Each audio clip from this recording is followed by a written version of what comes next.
So then allow yourself to remember that. That's all. Just imagine what it would be like. It's the quickest way. One of the quickest ways. There's many quick ways. I'm full of quick ways. I love quick ways. So, but this is one very quick way.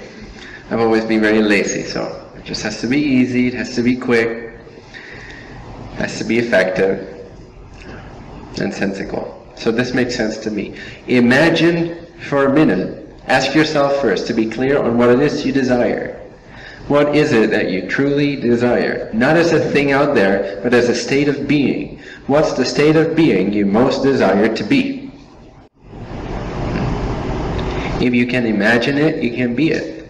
Now the longer you imagine it, the more you become it. You'll start to notice that. The less you're aware of what you were aware of before, you started imagining that which you wish to become. Does that make sense? Suddenly you catch yourself like, oh, when you sort of come out of that imagination, you go, oh, where was I again? Oh yeah, my finances, my house, and that's where I was. But for that moment, you suspended the state of being that you came here to come out of. Or maybe you didn't come here for that reason, but some may. So imagination is far more powerful than we usually in non-dual circles give credit for. It's like no imagination, no use the mind at all. Use it, but utilize it in a way that works for you. That works to actually aid you, not more suppress you. In a way that actually aids you. Imagine. And imagination can expand to become way more visceral, way more real, to the point where you don't really see a difference between reality and imagination anymore. Of course, you understand that you're in disagreement with the people here, and so you behave a little bit like they expect you to behave. Sometimes not, maybe, but usually, there's common sense, there's natural relatability. If there's no reason to be crazy for whatever purpose, then you're probably not going to act crazy. But imagination is just as real, it's just as much experience as this is experience. Your dream state at night is just as much experience as this is experience. I woke up a couple of weeks ago and I had all these vivid dreams for some reason. And when I woke up, I was just like, oh, I could sleep forever. Like, I don't necessarily have to return to this. It's not like this is more real. Like, oh, I really enjoyed my life while I was dreaming. That was just as real or illusory as this is real or illusory. There's no distinction until you say there is a distinction. So for me, literally, it is like, oh, that's also part of me. That's also part of my experience. That was also part of my day. This isn't the only thing that's part of my day. This is equally valid to whatever it was that I was dreaming. Because it's all experience within consciousness. There is no distinction until we say that there is a distinction between dreaming and waking and imagining. Now there's qualitative, is that a word? Qualitative. There's qualitative there's qualitative differences. But those are not real. Those are just differences in quality. That doesn't make one experience more real than the other. This idea that this waking life that we're all here on planet Earth, that this for some reason is real, or more real than, is just an assumption. It's just the way we agree to live. Experience is as real right now as it is at any other now. It's just now experiencing. Now experiencing. It's always consciousness having perceptions of itself from different points of view. Consciousness having experiences of itself from different points of view. That's all life is. You go through this stream of points of view of yourself. And then you want to explore more of yourself from a different point of view. And so you grow, or you make a change, or you shift, or whatever. But it's all equal part of consciousness. It's all equally experience in consciousness. Imagination. Oh yeah, thank you. I was talking about imagination. Use imagination wisely. Use it consciously. Imagination can indeed be some form of obstacle. Even then, it's not an obstacle to isness. It's only an obstacle to a goal in your mind. But let's call it an obstacle or a distracting sort of quality if it's used unconsciously. But if imagination is used consciously, if you're aware of yourself intermittently while you're using it, then it's not using you. And so use it. Whatever you imagine, you become more of. Your frequency of consciousness takes its...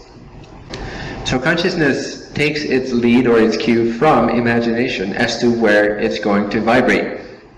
Silly as that sounds. Consciousness is just this open, non-forming space until you dictate, until you direct it to vibrate at a certain pace, in a certain way. Now there's infinite kind of frequencies. Every frequency on the infinite scale of frequencies is one experience within consciousness. An experience is of a particular vibratory nature of consciousness.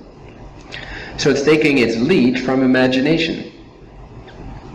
As you're imagining throughout your day, usually unconsciously, it completely dictates how you feel.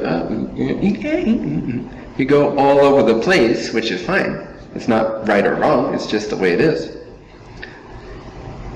How come? Because of imagination. You become aware of that which you're directing your attention toward.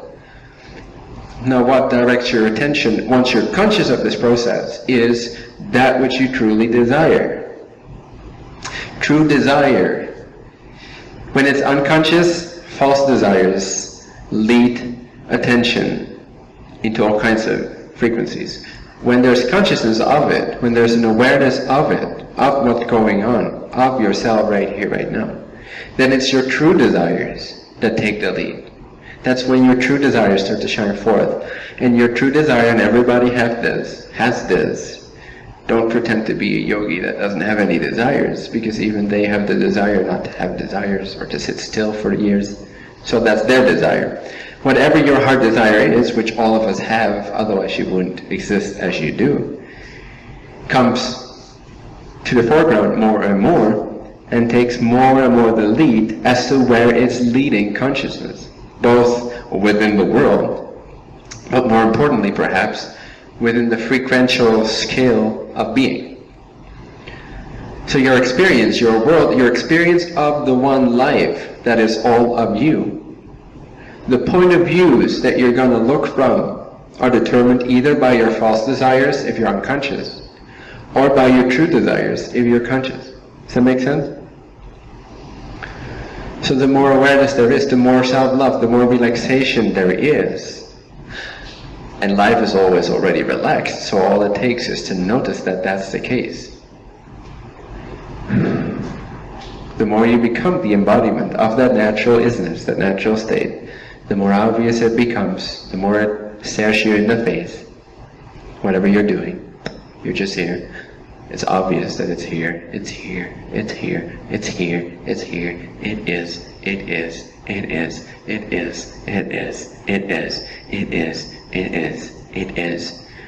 It all has one thing in common, that love, that isness. Everything, every form, every color, every frequency has the isness in common.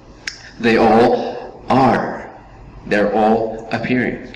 The more we relax, the more we become that seeing. And the more free we are to listen naturally. Listen. And naturally gravitate towards the states of mind, the activities, the people, the projects, the jobs, the houses, etc., the choices. We naturally gravitate towards something. Usually it's something else once we become conscious of it, because the false desire was perpetuating the same cycle, and now we're aware, we're relaxed, we're aware of awareness, we're aware of ourselves, of the isness. And so what's allowed to come forth is an awareness of our true desire, and that true desire will then guide consciousness into usually higher vibratory states, or those states of mind, or states of being, or states of consciousness that are in closer alignment to the one being, the one source, the original thought which is not so much a thought, but it's a universal thought.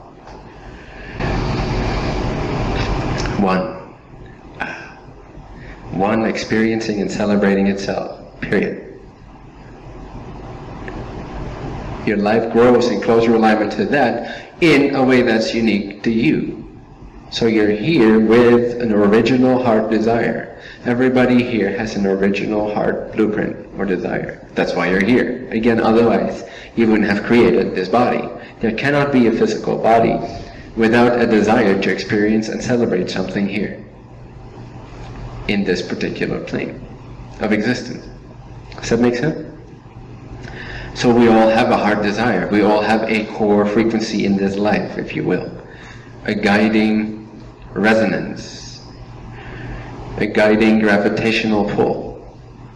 The more conscious we are of ourselves, the more naturally that takes the lead, instead of the false desires, which are, oh, I need to protect myself, I need to protect my family. Sure, they all have a validity of a practical nature, but those fear-based thoughts or the fear-based desires of managing your life, keeping everything safe, tiptoeing around,